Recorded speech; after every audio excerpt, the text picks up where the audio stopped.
étant donné, on a déjà vu ce qu'est un phaseur. Maintenant, on va voir d'où proviennent les deux quantités J oméga L et 1 sur J oméga C. D'accord? Et pour ça, j'ai gardé le rappel mathématique. Tout ça, on a utilisé pour démontrer ce que c'est un phaseur. Maintenant, j'ai ajouté E, J, pi sur 2.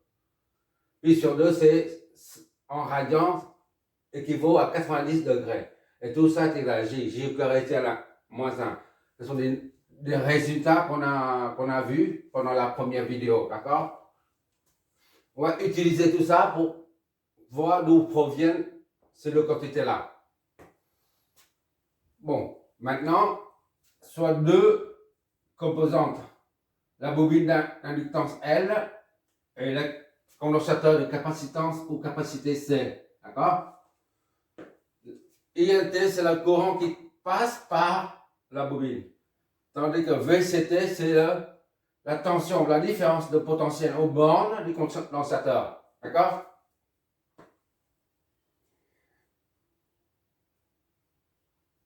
INT exprimé dans le domaine temporel. ILT, c'est I max fois cosinus oméga t plus phi. Voilà. Supposons que ça, INT, c'est un courant sinusoïdal, cosinusoïdal, d'accord? Oui. À vrai dire, il n'y a qu'une seule fonction. Cosinus, le cosinus. Et le sinus, c'est le translaté de cosinus. De 90 degrés. C'est tout. D'accord? Ça, c'est cos. Et ça, c'est sin. Sinus. Et pourquoi j'utilise cos plutôt que sinus? Parce qu'un cosinus est la fonction cosinus soïdale est paire, tandis que la fonction sinus soïdale est impaire. Et quand c'est quelque chose qui est impair, on doit toujours tenir compte de le signe négatif. C'est la raison pour laquelle, pour ne pas avoir fait aussi moins, que j'ai utilisé la fonction cosinusoïdale plutôt qu'à la place de la fonction sinusoïdale. C'est tout. C'est l'unique raison. D'ailleurs, sur le simulateur utilise toujours, donne des résultats sous forme cosinusoïdale. Voilà. Bon, maintenant, supposons que INT est égal à I max cosinus oméga T plus phi. Et que VCT, la tension au bord du condo, c'est VCT est égal à V max. D'accord? Là, IN max. Désormais, IN max. N comme inductance. D'accord? VC max fois cosinus oméga T plus phi. D'accord?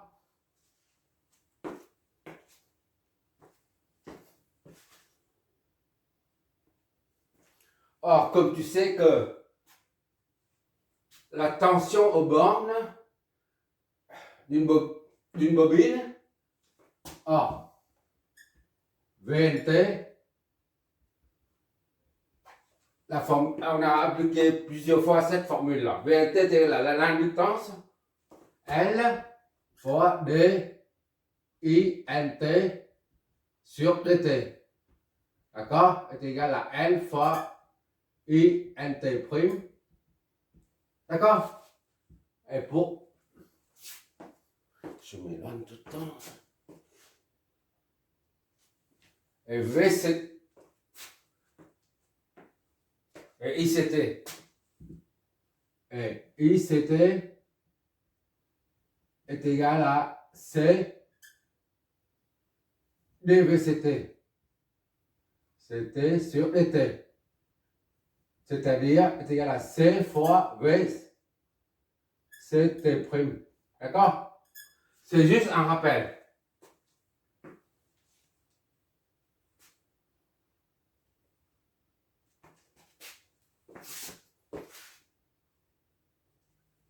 Maintenant, on va traiter ça. On va calculer VNT aux bornes de la bobine pour voir ce que ça donne. D'accord? VNT est égal à L INT'. D'accord? Or, INT', c'est la dérivée de ça. Donc, il suffit de prendre la dérivée. Or, INT' est égal à ça, qui sera dérivé. IN max, c'est une constante, d'accord? Dérivée de cosinus, ça donne moins sinus, d'accord? Fois oméga fois moins sinus oméga t plus phi.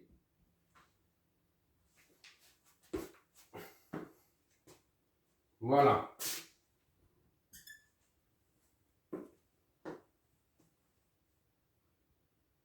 Ça fait quoi en fait? Ça fait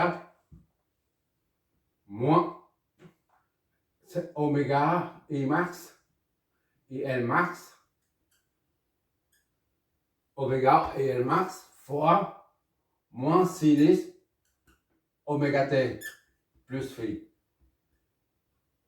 D'accord? Or, ça là,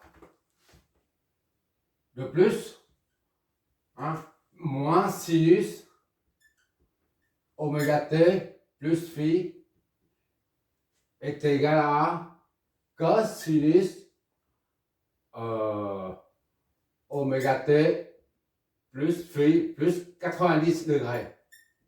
C'est une formule, hein.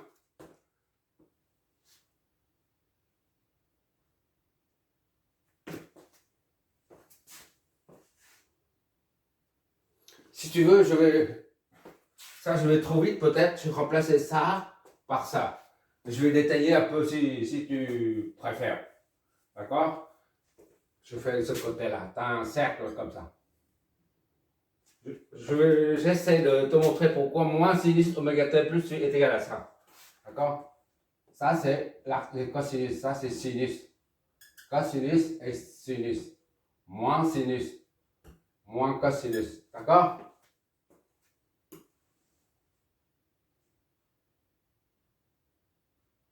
Bon, maintenant, c'est phi ici. Voilà. Phi. Tac. Cosinus phi ou sinus phi. Tu prends sinus phi par exemple. Ça c'est cos là. Ça c'est phi là. C'est sinus ici. Il faut du rouge. Voilà. Ça c'est sinus. Sinus phi. Ça peut être 0,2, 0,3, 0,5, peu importe. D'accord? Et moins sinus phi, qu'est-ce que ça nous donne en fait? Ça, c'est sinus phi. Si tu affectes un signe moins, et ça devient ça, ça descend en bas, ça devient ça. Moins sinus phi se trouve ici. D'accord? Ça, c'est moins sinus phi.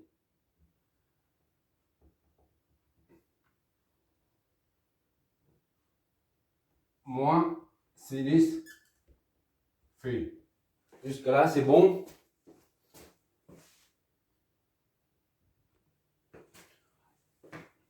J'espère que c'est pas sinus phi là, ici. Là, c'est cosinus, ça c'est sinus. Là, c'est cosinus, c'est sinus. D'accord? Cosinus phi, c'est la projection de ça sur cet axe. Sinus, c'est la projection de ça sur cet axe. C'est la raison pour laquelle tu as ce segment rouge. Sinus phi. Et l'opposé de sinus phi, c'est moins sinus phi. L'opposé se trouve ici. L'axe négatif. Positif ici. Et négatif en bas. Voilà, ça c'est positif. Et ça c'est négatif. Positif, ça c'est négatif. Voilà, ici c'est négatif. Et tu remarques ici, c'est la même chose que quand tu fais moins sinus phi là, ici, là, est égal à ce segment-là. Disons c'est 0,2. C'est la même chose que tu fais un tour comme ça là. Jusque là. C'est-à-dire ici, à là, c'est demi-cercle. C'est 180 degrés. 180. D'accord? Ici, à là, c'est-à-dire phi plus 180. D'accord?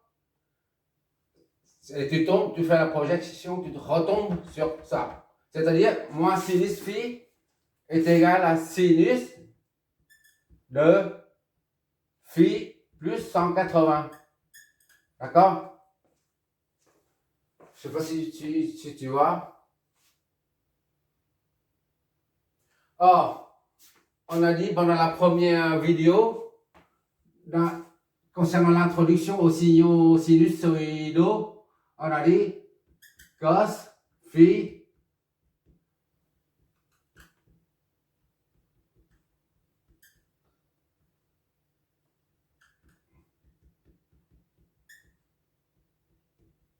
voilà, cos sinus phi est égal à sinus phi plus 90 et sinus phi est égal à cos moins 90, plus 90 en haut moins en bas. D'accord? Bah, il suffit d'appliquer ça. Au lieu d'avoir sinus phi, t'as sinus phi 4. Disons ça c'est A.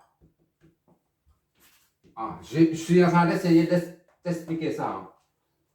A, au lieu d'avoir phi, t'as phi plus 180. Sinus de phi plus 180 est égal à cos sinus. Au lieu d'avoir phi, on a toujours phi moins 90, d'accord? Phi plus 180, d'accord? Tu remplaces phi. Au lieu d'avoir phi, on a phi 180. Ici, c'est pareil. Au lieu d'avoir phi, tu mets phi, c'est 180. Et moins, tu remets. D'accord? Donc, sinus phi plus 180 est égal à cosinus de phi plus 90. D'accord? Tu réduis ça. Or, ça, là, est égal à ça, là. Donc, c'est moins sinus phi est égal à cosinus phi plus 90.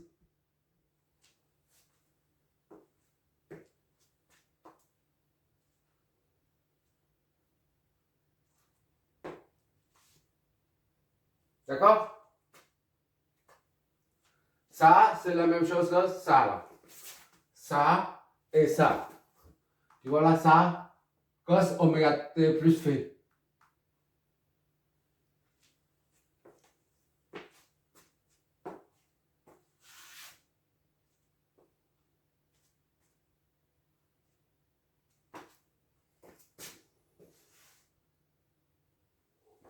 Donc maintenant, revenons à cette expression-là. Au lieu de... Ça, c'est une formule. Ça, c'est la formule trigonométrique là, que j'ai appliquée ici. En fait, au lieu d'avoir phi, tu remplaces par oméga t plus phi. Ça fait moins sinus oméga t plus phi. D'accord? Au lieu d'avoir phi, tu as ça. Donc, est égal à cosinus de... Au lieu d'avoir phi, tu as ça. Oméga t plus phi. D'accord? Et plus 90.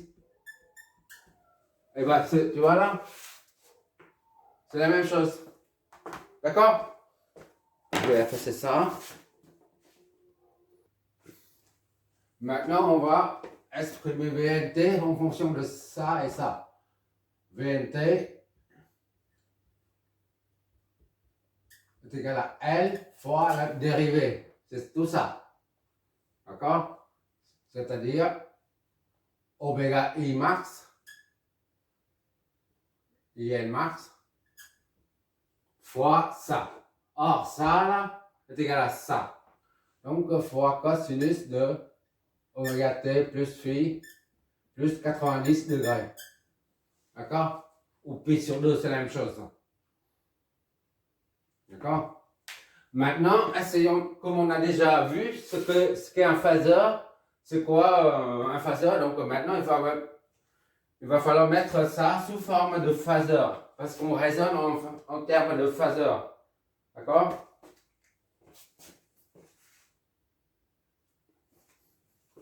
Ça, c'est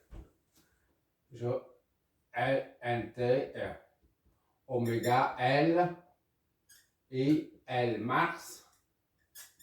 D'accord? Sous forme phaseur. On ne met pas WT, oméga T, juste l'angle. D'accord? C'est-à-dire phi plus 90.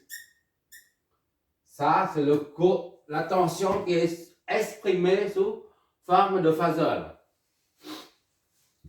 Et ça est aussi égal à VNT oméga L fois IL max. IL max, c'est I, le module est égal à I L max. D'accord? Et ça est égal à E G phi. D'accord? Donc, ici, là, I max et L max, on remplace par le module. D'accord? Et ça, on met E G phi. Phi, c'est tout ça. Ça correspond ici à tout ça. Phi plus 90. D'accord? VNT, je vois toujours. Ok, on voit toujours. VNT est donc est égal à oméga L fois I L module fois ça, on développe E G phi fois E G 90. D'accord?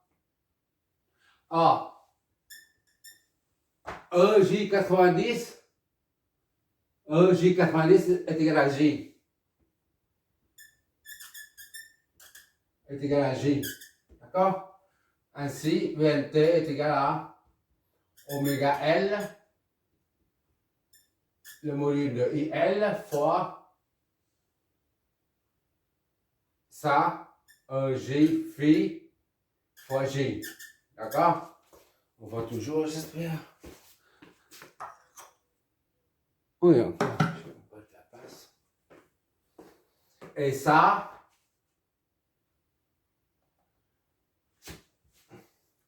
or, EG phi est égal à ça. D'accord?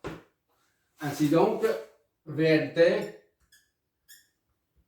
est égal à oméga J ici, là, on met devant. J oméga L fois I, le module, et on remplace ça là par ça. D'accord? Et or, ça, c'est un nom complexe là. Le phaseur là.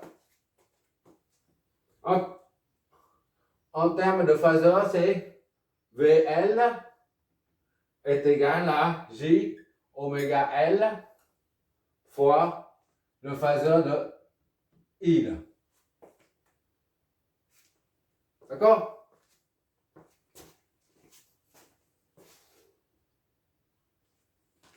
Et quand on parle de phaseur, la quantité E, J, oméga T est sous-entendue. D'accord? Ce terme est implicite.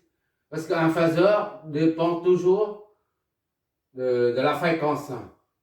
Un phaseur, c'est un nombre complexe, la partie réelle du nombre complexe, dépendant de la fréquence. D'accord? On a dit, on peut exprimer IT est égal à I, comme ça, là, phi où EJ oméga T est présent. D'accord? Ça, c'est IT. Et ça, c'est le phaseur. C'est juste un petit rappel.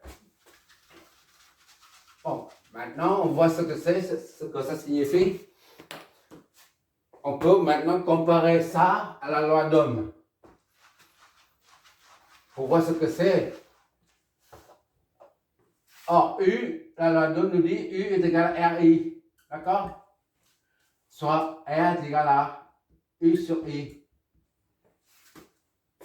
D'accord? Et ici, VL sur I sur I. Ça, c'est l'IL, hein. J'ai oublié chaque fois. IL, d'accord. Voilà. Est égal à J oméga N. Ça prend la place de la résistance. Quand il y a la pulsation, ça représente la résistance, entre guillemets, que l'on appelle, que l'on baptise réactance. Réactance. Et dans notre cas, comme il s'agit d'une bobine, on dit réactance inductive. Tout simplement. Là, voilà, nous, on vient juste de montrer ce que c'est un J oméga L.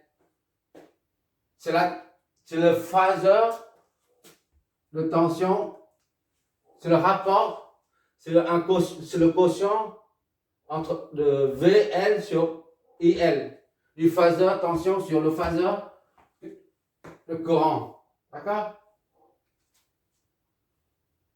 Voilà. Le même, on va montrer d'où ça vient, J1 sur J oméga C. D'accord? Je vais effacer un peu. Oui, avant de faire la même chose pour la tension au bord du condensateur, j'ai encore un autre truc, j'ai oublié de le dire ici. Ça, si on l'exprime sous la forme phaseur, ça donne I, d'accord, Phi, sous forme de phaseur, d'accord.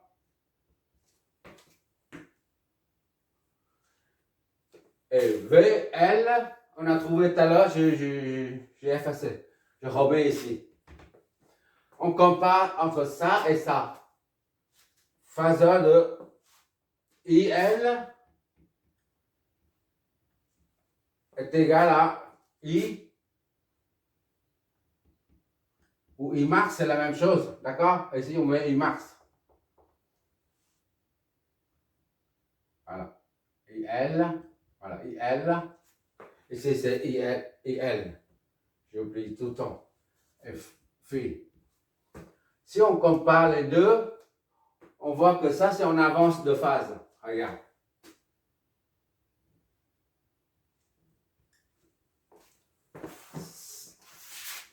Pour pouvoir reconnaître la phase et le déphasage entre les deux signaux, on commence par l'angle de départ, c'est-à-dire phi. Disons, on commence par décider INT, c'est-à-dire phi. INT qui est comme ça. Disons IN tout court. Bon, on note l'angle phi.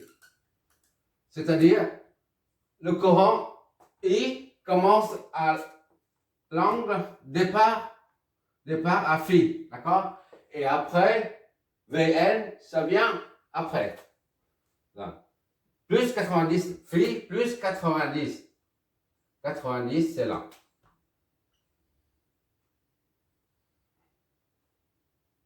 VN. D'accord? Mais par rapport au centre trigonométrique, j'ai dit tout à l'heure, ça commence ici. Et ça commence IL, ça commence à phi. Et VL, ça commence à phi plus 90. Ici, c'est 90. Ça, c'est dans notre langage quotidien. Donc, par contre, en termes de trigonométrie, on parcourt dans ce sens-là. D'accord? Celui-là, là, le courant I doit parcourir encore 90 degrés pour se confondre avec VL, la tension. C'est-à-dire que ça, c'est en retard. IL est en retard par rapport à ça. Dans le sens trigonométrique, dans le sens antihoraire, d'accord? C'est toujours comme ça on raisonne. L'angle de départ, on met le vecteur, le courant, la grandeur du courant, là, le vecteur représentatif du courant, et après, on met le deuxième angle, c'est-à-dire phi plus 90. Et quand on tourne dans le sens trigo, on voit bien que pour rattraper VL, IN doit parcourir encore 90 degrés. C'est-à-dire que IL est en retard par rapport à VL d'un angle de 90